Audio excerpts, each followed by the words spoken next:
सभी का बहुत बहुत धन्यवाद। अब हम ध्यान सत्र के बाद शुरुआत करते हैं आज के टॉपिक की। भोजन का विज्ञान क्या है? What is science of food energy?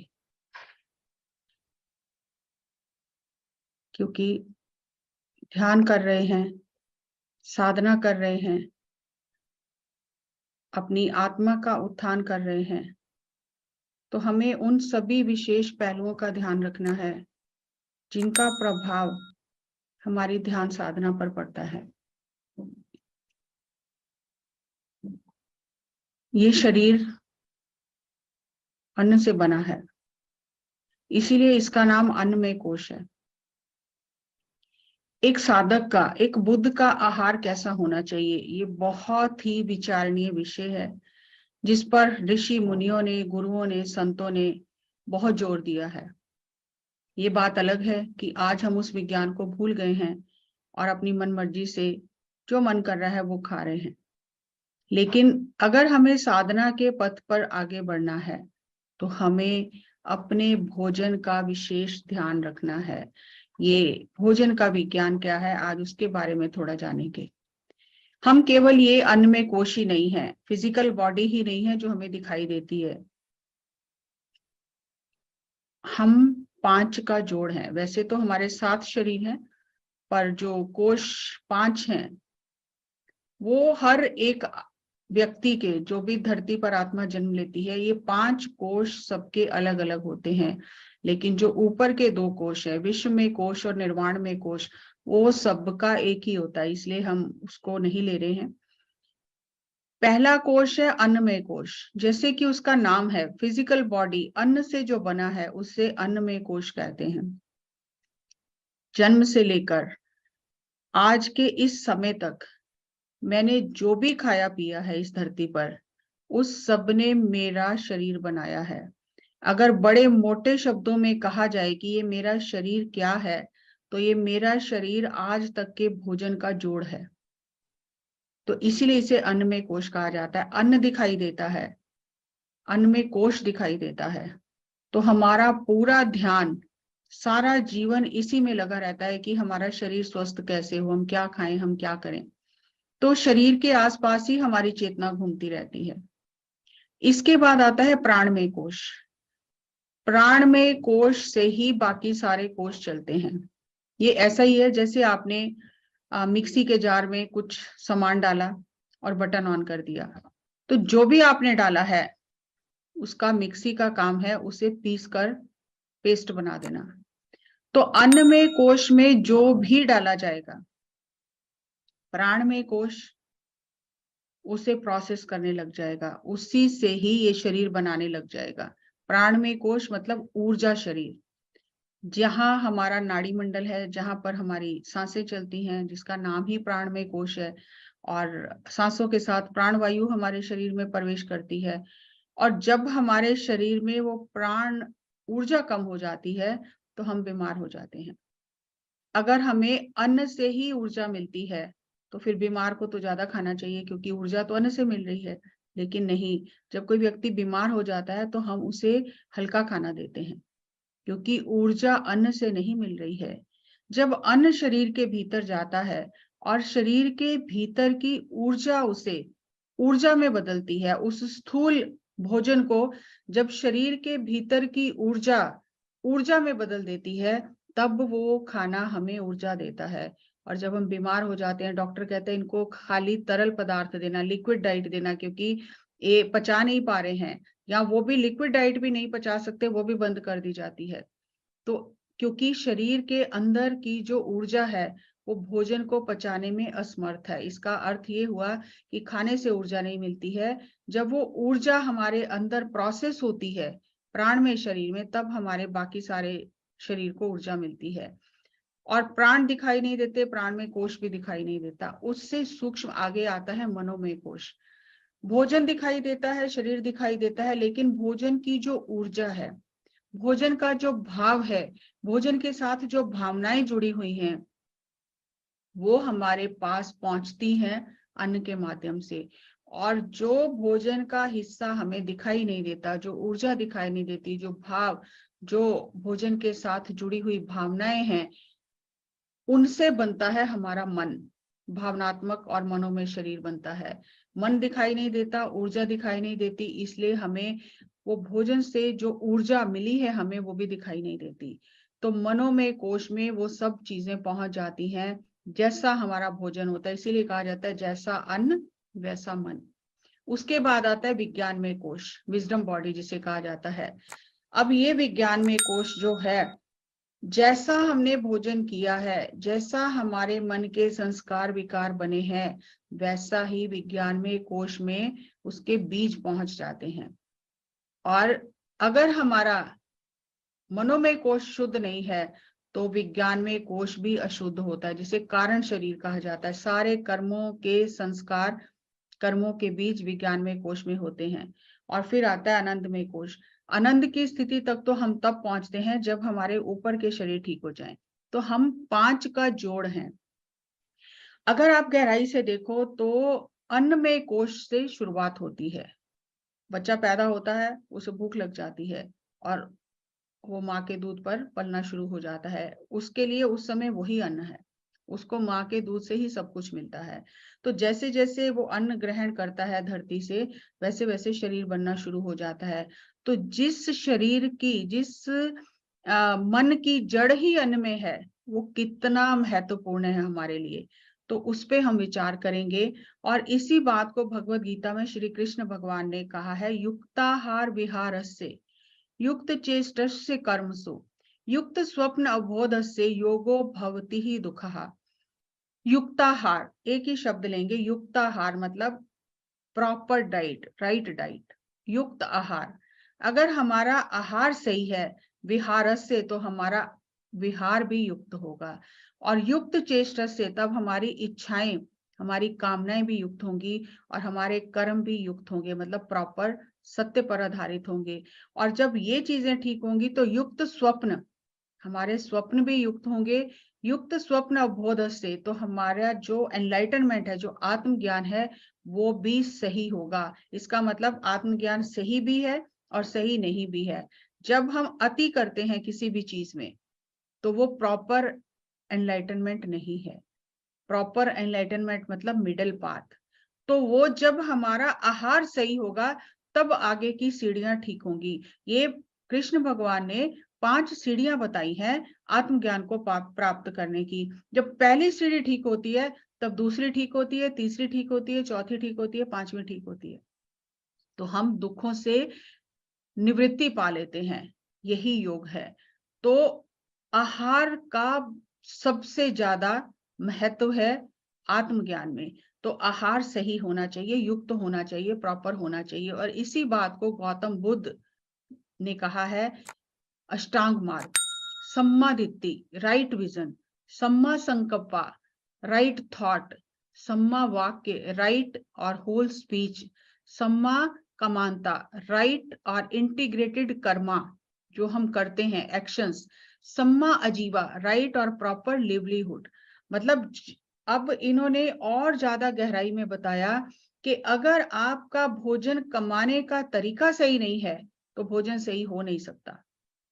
तो इसीलिए भोजन, जब आप कमा रहे हो, चाहे आप जॉब कर रहे हो, चाहे आप व्यापार कर रहे हो, तो उसमें शुद्धता, पवित्रता होनी चाहिए। किसी का हक छीन लेना, किसी को दुख देना, किसी को परेशान करके पैसा कमाना, तो वो पैसा घर में, उस पैसे से जब हम अन्न खरीद के लाएंगे तो वो बद दुआएं लेकर आएगा।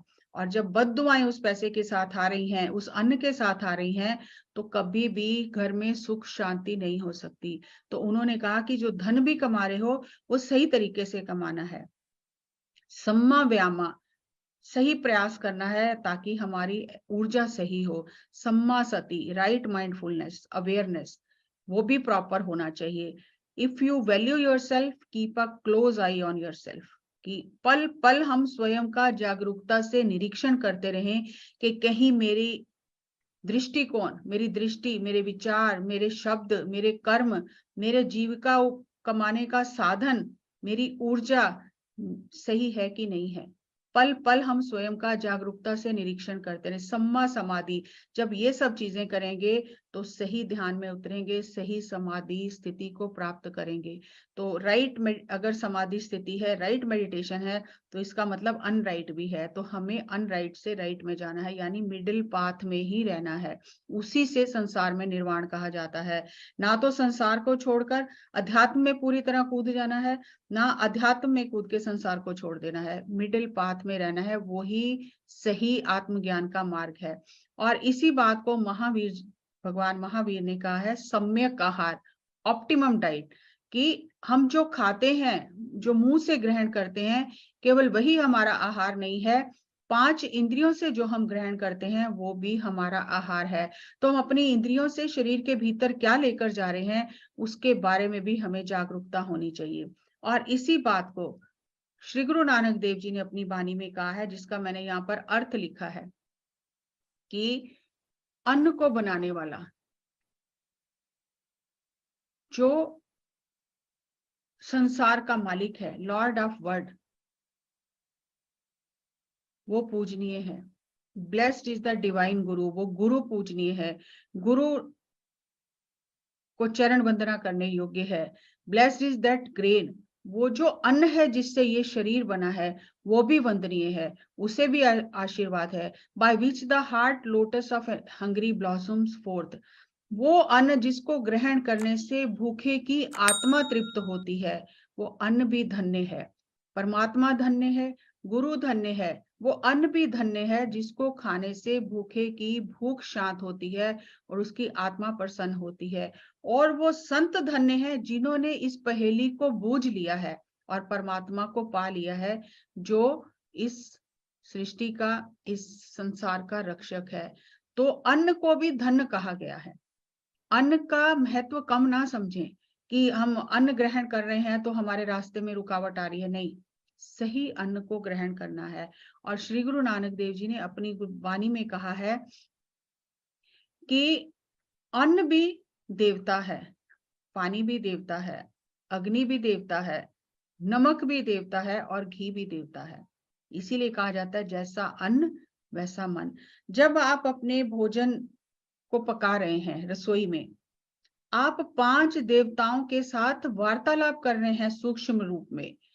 अगर आपकी मनोस्थिति अच्छी नहीं है, आप कुछ गलत सोच रहे हैं, आप फोन पे लगे हैं, किसी के लड़ाई झगड़े के बारे में बात कर रहे हैं, आप टीवी देखकर खाना बना रहे हैं, आपका पूरा ध्यान राइट माइंडफुलनेस नहीं है खाने में, कि खाने में आपको कैसी ऊर्जा डालनी है, तो ये जो देवता हैं, जैसी आपकी मनोस्थिति होगी उसको तथास्तु कर देंगे। हम चाहते हैं घर में शांति हो, लेकिन खाना पकाते टाइम हमारा मन अशांत है तो कभी भी घर में शांति नहीं रह सकती। हम चाहते हैं घर में प्रेम हो, लेकिन हम सीरियल देख रहे हैं, हम क्रिमिनल मूवीज देख के खाना बना रहे हैं, हम दूसरों का लड़ाई झगड़ा फोन पे डिस्कस करके खाना बना रहे हैं, तो कभी भी प्रेम घर में हो नहीं सकता, क्योंकि जड़ किसमें है, भोजन में है। तो आपको अगर अपने घर में शांति चाहिए, प्रेम चाहिए, करुणा चाहिए, मेल मिलाप चाहिए, तो आपको भोजन का विशेष ध्यान रखना है कि मैं इस भोजन में कैसी ऊर्जा डालकर बना रहा हूं। अगर भोजन पकाने वाले का ही मन शांत नहीं है तो उसे खाने वाला कभी भी सही ऊर्जा को ग्रहण नहीं कर सकता। जब भी आप भोजन पकाएं, शांत मन से ध्यान करके पकाएं, तो आप देखो कि जो आप चाहते हो वही देवता आपको तथास्तु करने लग जाएंगे। तो पहले आप खुद का निरीक्षण करो कि भोजन पकाते समय आपकी मनोस्थिति क्या है। अगर घर में आप शांति, प्रेम, दया, करुणा, मेल मिलाप चाहते हो तो वैसी ऊर्जा खाने में डालो, क्योंकि ये 5 देवता जो भी आप करोगे उसको तथास्तु कह देंगे। तो इतनी शक्ति है हमारे भोजन में।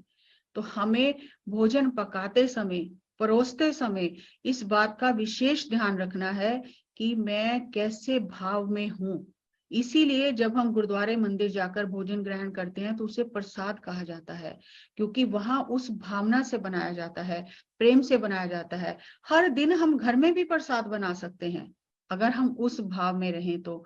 और जब ऐसा भोजन पकाएंगे, परिवार के सदस्यों को ऐसा भोजन खिलाएंगे, तो अपने आप ही समाज में और धरती पर स्वर्ग स्थापित होना शुरू हो जाएगा। उसकी शुरुआत हमारी मनोस्थिति से होती है। बाहर से कोई भी आके हमें ठीक नहीं कर सकता, हम खुद ही अपने को सुधार सकते हैं।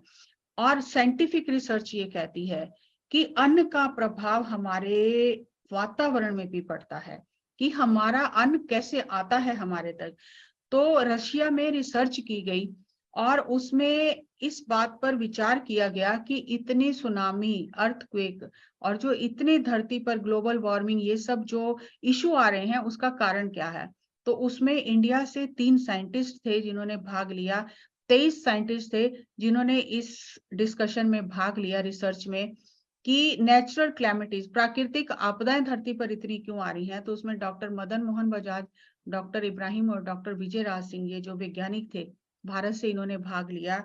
और ये निष्कर्ष निकला कि जब पशुओं को मारा जाता है तो 50 पशुओं को मारने से 10,040 मेगावाट की जैसे इलेक्ट्रिसिटी की कंपन होती है, तरंगे होती हैं, इतनी दर्द तरंगे उत्पन्न होती हैं। ये इसे आइंस्टाइन पेन वेव्स का नाम दिया उन्होंने। कि सिद्धांत के अनुसार, ऊर्जा सिद्धांत के अनुसार, जब जानवरों को मारा जाता है, 50 जानवरों को अगर मारा जाता है, तो 10,040 वोल्ट की जो बिजली है, उतनी शक्तिशाली तरंगें वातावरण में उत्पन्न होती हैं। अगर 50 कसाई घरों में इस तरह के हजारों लाखों जीव जंतु मारे जाते हैं, तो कितनी दर्द की तरंगें हम धरती पर उत्पन्न करते हैं, और उसका प्रभाव 18 महीने तक रहता है।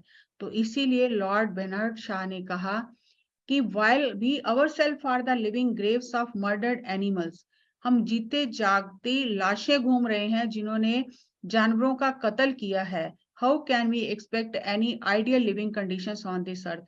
तो हम धरती पर रहने योग्य वातावरण कैसे कल्पना कर सकते हैं।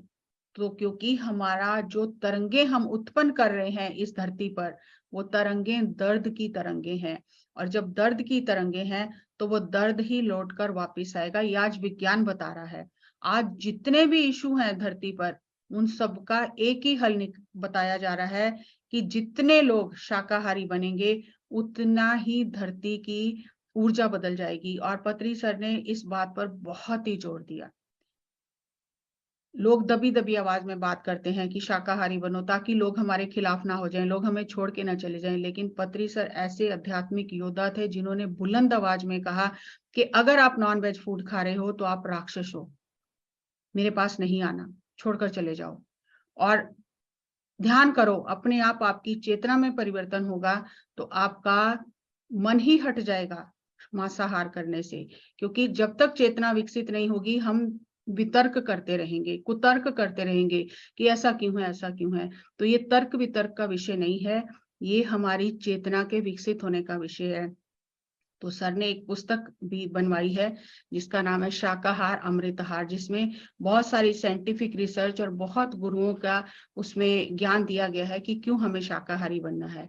तो पत्री सर ने और ज्यादा इस पहेली को खोल दिया कि अगर आपको ध्यान में आगे बढ़ना है तो शाकाहारी बनना है। आपको गार्लिक का, लहसुन का प्रयोग नहीं करना, आपको मशरूम का प्रयोग नहीं करना, माइक्रोवेव यूज नहीं करना, और बासी खाना नहीं खाना, क्योंकि जैसा अन्न वैसा मन। अब बहुत ही साधारण सी बात है, बहस करें तो बहुत विषयों पर बहस की जा सकती है, उसका कोई नतीजा नहीं निकलेगा। लेकिन अगर हमें कोई बीमारी है और हम डॉक्टर के पास जाते हैं, डॉक्टर कहता है कि आपको ये दवाई लेनी है और ये परहेज करना है, तो हम डॉक्टर से बहस नहीं करते कि हम परहेज क्यों करें, हम परहेज करने लग जाते हैं क्योंकि हमें स्वस्थ होना है। तो जो गुरु है, जो युग पुरुष हैं, वो हमारी आत्मा के डॉक्टर हैं। उन्हें पता है कि हमारी आत्मा का बोझ, हमारी आत्मा को जो कर्मों की परत चढ़ी है, वो कैसे दूर होगी। वो हमारी आत्मा के डॉक्टर हैं। वो हमें कह रहे हैं कि आपको ये चीजें नहीं खानी है, तो हम तर्क करते हैं क्यों नहीं खानी है। तो जो तर्क करते हैं फिर उनका कुछ हो नहीं सकता। गुरु ने कह दिया कि आपको ये परहेज करनी है तो बस करनी है, क्योंकि हमारे लिए वही अच्छा है। तो अगर हम बात करें कि लोग कहते हैं कि नहीं हर चीज में तो लहसुन होता है, लेकिन आज की जो हम स्थिति देखें, आज हर जगह जैन फूड मिलता है, हर जगह हर तरह का ऑप्शन है। हमें सिर्फ अपने मन को ठीक रखना है। जैसी चाह वैसी रहा। अगर हम ही कहेंगे नहीं मिल सकता तो नहीं मिलेगा, लेकिन हम जो चाहते हैं वो हमें मिलेगा, तो सब कुछ हमें मिलेगा। और मशरूम क्यों नहीं खाना है? क्योंकि उसमें फोटोसिंथेसिस प्रोसेस ही नहीं होता, वो फंगस से बना है, ना वो फल है ना वो सब्जी है। और हम इतना अंधाधुंध इन चीजों को उपयोग करते हैं जिसमें खुद ही ऊर्जा नहीं है, वो हमें ऊर्जा क्या देगा? माइक्रोवेव, आज जापान ने माइक्रोवेव बनाने ही बंद कर दिए हैं, क्योंकि इसकी जो तरंगे हैं वो खाने से पूरा ऊर्जा को खत्म कर देती हैं। और वो जो खाना हम खाते हैं वो ऐसा ही है जैसा गन्ने का रस निकाल लिया और उसका जो बचा हुआ छिलका अगर हम खाते हैं तो हमारे शरीर से ऊर्जा ले लेता है, देता नहीं है। बासी खाना क्यों नहीं खाना चाहिए? आजकल हमारे पास फ्रिज है, सुविधा है, तो हम खाना पका के 2-2 दिन रखे रखते हैं और जब चाहा गर्म करके खा लिया। लेकिन आयुर्वेदा भी ये कहता है कि खाने के 48 मिनट के अंदर खाना पकने के, जब वो खाना खा लिया जाता है, वो शरीर को ऊर्जा देता है। उसके बाद वो खाना पचने के लिए शरीर से ऊर्जा ले लेता है। और आप ध्यान करना चाहते हैं, आपकी सारी ऊर्जा खाना पचाने में लगी है, तो आपका ध्यान लगेगा कैसे? क्योंकि पहले तो शरीर उस स्थिति में बैठने लायक होगा, तभी तो ध्यान लगेगा। इसको अगर हम उदाहरण से समझें, हम घर बनवाते हैं, हम अच्छे से अच्छा मटेरियल लगाते हैं क्योंकि हमें उस घर में रहना है। कोई भी ऐसा नहीं करता कि घटिया सा मैं मटेरियल लगा के घर बना लूं कि काम चलाओ घर बन जाए। नहीं, हम बेस्ट से बेस्ट मटेरियल पक्का घर बनाते हैं क्योंकि हमें उसमें रहना है। तो ये जो शरीर है, जो भोजन से बना है, जो आत्मा का घर है, ये कितना मजबूत होना चाहिए, ये कितना सुंदर होना चाहिए जिसमें आत्मा ने रहना है। अगर हम घर बनाते हैं, आप सभी को ये अनुभव है कि अगर जो मिस्त्री है वो मसाला सीमेंट और बदरपुर और रेत जो मिला के मसाला बनाते हैं जिससे ईंटें जोड़ी जाती हैं, अगर वो मसाला बच जाता है तो वो अगले दिन इस्तेमाल नहीं होता, वो खत्म हो जाता है, क्योंकि उसके अंदर जो एनर्जी है, जो उसको जोड़ने की ताकत है उसके अंदर, वो खत्म हो जाती है। तो वो दोबारा मसाला इस्तेमाल नहीं करता, क्योंकि घर को अगर मजबूत बनाना है तो ये पड़ा हुआ मसाला लगाने से वो कच्चा रहेगा, मजबूत नहीं बनेगा। तो ये जो घर है आत्मा का, इसमें हम सब कुछ बचा खुचा डाल देते हैं और हमारे प्राण में शरीर का काम है पहले उसे पचाकर ऊर्जा में बदलना, ताकि हमारे शरीर को ऊर्जा मिले। तो जब हमारी सारी ही ऊर्जा भोजन ही पचाने में लगी हुई है तो ध्यान कहाँ से लगेगा? जितना हल्का खाना खाएंगे, जितना ताजा खाना खाएंगे और जैसे गुरु ने या पत्री जी ने हमें बताया वैसा परहेज से खाना खाएंगे तो सहज ही ध्यान लग जाएगा। तो बहस ना करके किसी भी विषय पर, अगर हमें ठीक होना है, अपनी आत्मा का उत्थान चाहिए, तो जैसा गुरु ने कहा है वैसा ही हमें चलना है। क्योंकि हम कहते हैं हमारा आभा मंडल जो है वो प्रकाशित हो जाए, आभा मंडल हमारा स्ट्रांग हो जाए। तो आभा मंडल क्या है? आभा मंडल हमारे शरीर के एक एक अणु का जो प्रकाश है उसका जोड़ है। बाहर से आभा मंडल नहीं आया, हमारे अंदर का प्रकाश आभा मंडल में दिखाई दे रहा है। उसी से हमारा आभा मंडल स्ट्रांग होता है, मजबूत होता है और बाहर की चीजें हमारे ऊपर असर नहीं करती। तो पत्री जी का ये कहना है, जब हम गार्लिक खाते हैं तो ये हमारे ऊर्जा शरीर को कमजोर करता है और हमारा जो कनेक्शन है आत्मा और परमात्मा के साथ वो कमजोर हो जाता है। क्योंकि जैसा अन्न खाएंगे वैसे ही हमारे शरीर के सेल बनेंगे। तामसिक खाना खाएंगे, तामसिक सेल बनेंगे, राजसिक खाना खाएंगे, राजसिक सेल बनेंगे, सात्विक खाना खाएंगे, सात्विक सेल बनेंगे। और उन जो अणु हैं, पूरे सेल हैं, उनका जो प्रकाश है वही हमारा टोटल आभा मंडल का प्रकाश है। और अगर हम गार्लिक का इस्तेमाल करते हैं, तामसिक खाना खाते हैं ज्यादा, तो हमें एजिंग प्रोसेस जो है, जो उम्र का बढ़ना जो है वो तेजी से होता है और हमारी जो एनर्जी है वो कम होती चली जाती है। जो तामसिक खाना है वो शरीर और मन दोनों के लिए हानिकारक है। राजसिक खाना हानिकारक नहीं है, लेकिन आत्मा के स्तर पर, साधना के स्तर पर वो उचित नहीं है। सात्विक खाना शरीर, मन और आत्मा तीनों के लिए बहुत ही उपयोगी है। तो हमें खाने पर विशेष ध्यान देना है। तो आज साइंस ये कहती है कि जब हम गार्लिक खाते हैं, लहसुन खाते हैं, तो ये हमारे मन पर एक धुंध की तरह, फॉग की तरह क्रिएट कर देता है। जैसे बादल होते हैं और फॉग होती है, आप सभी जानते हो धुंध में कुछ भी दिखाई नहीं देता। तो जब हम गार्लिक का इस्तेमाल करते हैं तो ये हमारे मन में एक धुंध की तरह ढक लेता है। और इसमें जो फ्री रेडिकल होते हैं गार्लिक में, वो हमारे बॉडी के जो एंटीऑक्सीडेंट्स होते हैं उनके साथ मिलके हमारे उम्र बढ़ने की गति को और तीव्र कर देते हैं। तो हम जल्दी बुढ़ापे की ओर बढ़ने लग जाते हैं, क्योंकि वो जो फ्री रेडिकल हैं वो जिंदा रहने के लिए शरीर के जो दूसरे रेडिकल्स होते हैं एंटीऑक्सीडेंट जो रोग से रक्षा करते हैं, उनको उनकी ऊर्जा को लेते हैं और जीवित रहते हैं। तो हमें लगता है कि आज लोग भी कहते हैं कि गार्लिक खाने से ये ठीक हो जाता है, वो ठीक हो जाता है।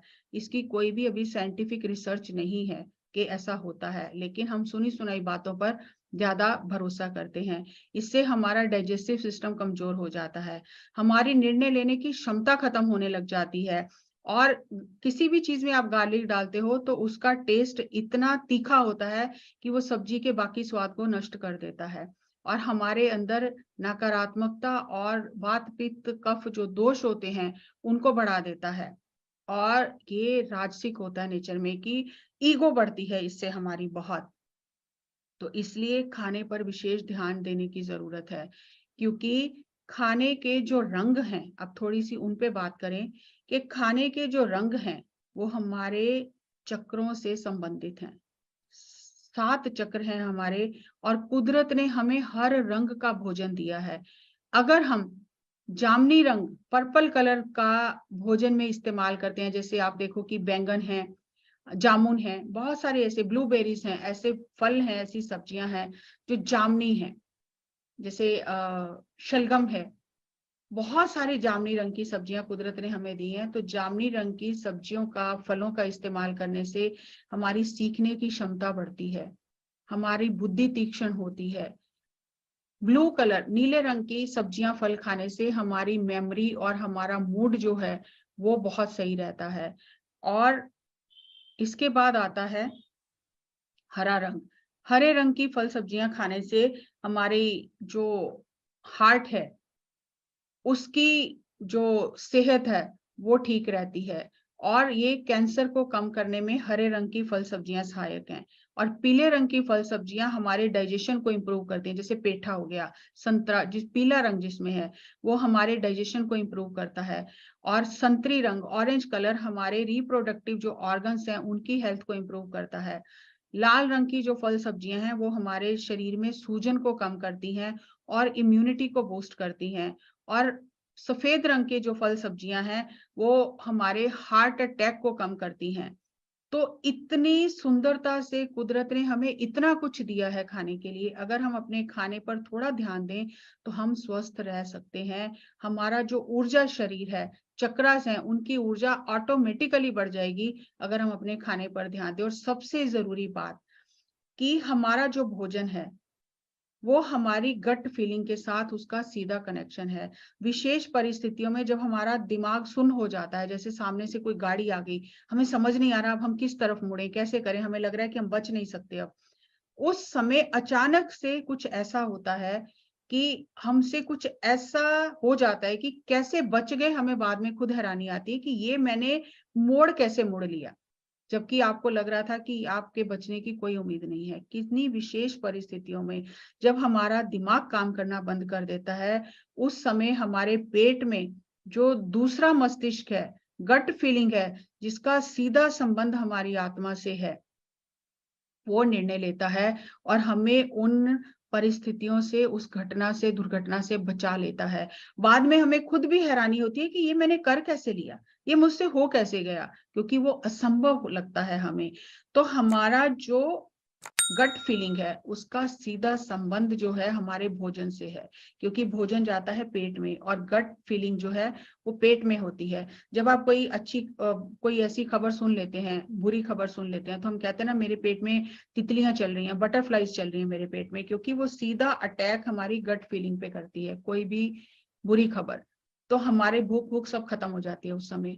तो गट फीलिंग का सीधा संबंध हमारे भोजन से है। अगर हम शांत मन से भोजन करते हैं, परमात्मा को याद करके ग्रेटिट्यूड के साथ भोजन करते हैं तो ऑटोमेटिकली हमारी गट फीलिंग जो है वो स्ट्रांग होने लग जाती है। और जब भी हमें कोई ऐसी परिस्थिति आती है जब अचानक एकदम से निर्णय लेने की जरूरत है, क्योंकि हमारी गट फीलिंग स्ट्रांग है तो हमारा निर्णय सही होता है। लेकिन अगर हम भोजन खाते वक्त टीवी देख रहे हैं, मोबाइल पे देख रहे हैं, बातें कर रहे हैं, फोन सुन रहे हैं, तो हमारी गट फीलिंग सुन्न हो जाती है, क्योंकि उसे पता ही नहीं चल रहा शरीर के भीतर जा क्या रहा है। तो जब आप भोजन का रंग, स्वाद अनुभव करके ग्रेटिट्यूड के साथ खाना खाते हो तो आप हर दिन अपनी गट फीलिंग को स्ट्रांग करते हो। जितना हल्का आपका खाना होगा, उतनी ही वाइब्रेशन आपकी हल्की होगी और उतनी ही सहजता से आप ध्यान में उतर जाओगे। तो आपको अपने खाने को चार्ज करना है अच्छे विचारों से, अच्छे शब्दों से, पिरामिड से चार्ज कर सकते हैं, अपनी शुद्ध भावनाओं से, अनुभूतियों से आप अपने खाने को अच्छी ऊर्जा देकर उसे चार्ज कर सकते हैं, ताकि आपके घर में सुख, शांति, प्रेम बना रहे। तो ये जो ध्यान में गहरे उतरने की बात है, इसकी जड़ हमारे भोजन में है। तो जितना हम भोजन शुद्ध सात्विक भावना के साथ, प्रेम के साथ पकाएंगे, ग्रहण करेंगे और सही ढंग से भोजन कमाएंगे, तो हमारे घर में सुख शांति हमेशा बनी रहेगी। इसलिए इस विज्ञान को समझकर, जो हमें युगों युगों से सत्पुरुष समझाते ही रहे हैं, उसे समझकर अपने आध्यात्मिक डॉक्टर की सलाह माने, तो आपकी आत्मा की हीलिंग होगी। लोग कहते हैं कि जाते हैं तो खाना ही पड़ता है। अगर आप किसी के घर में जाते हो और वो आपको कोई ऐसी चीज चाय के साथ खाने के लिए देता है जो आपको डॉक्टर ने मना की है, तो क्या आप खाते हैं? आप हाथ जोड़ के कह देते हैं कि नहीं, मेरी परहेज है, मुझे डॉक्टर ने मना किया है। तो जब हम किसी ऐसी जगह पर जाते हैं जहां पर हमें जो खाने के लिए दिया जा रहा है वो हमारी आत्मा के लिए सही नहीं है, तो क्या वहां हम हाथ जोड़ के नहीं कह सकते कि मेरे आध्यात्मिक डॉक्टर ने ये भोजन लेने के लिए मना किया है? कह सकते हैं। तो भोजन पर विशेष ध्यान दें तो आप बहुत जल्दी सहज ही ध्यान में उतर सकते हैं। जैसा अन्न वैसा मन। जो मुझे समझ में आया पत्री सर के सानिध्य में, मैंने आप तक पहुंचाने की कोशिश की है। उम्मीद है आपको ये जो मैंने बताया, आपकी समझ में ये विज्ञान आया होगा। तो ध्यान कर रहे हैं तो हमें अपने अन्न पर विशेष ध्यान देना है, क्योंकि जिसने इस पहेली को बूझ लिया कि अन्नम पर ब्रह्म स्वरूपम, अन्न ब्रह्म है, अन्न ही पर ब्रह्म स्वरूप है, जिसने इस पहेली को समझ लिया वो संत परमात्मा को पा गया। So thank you, thank you, thank you.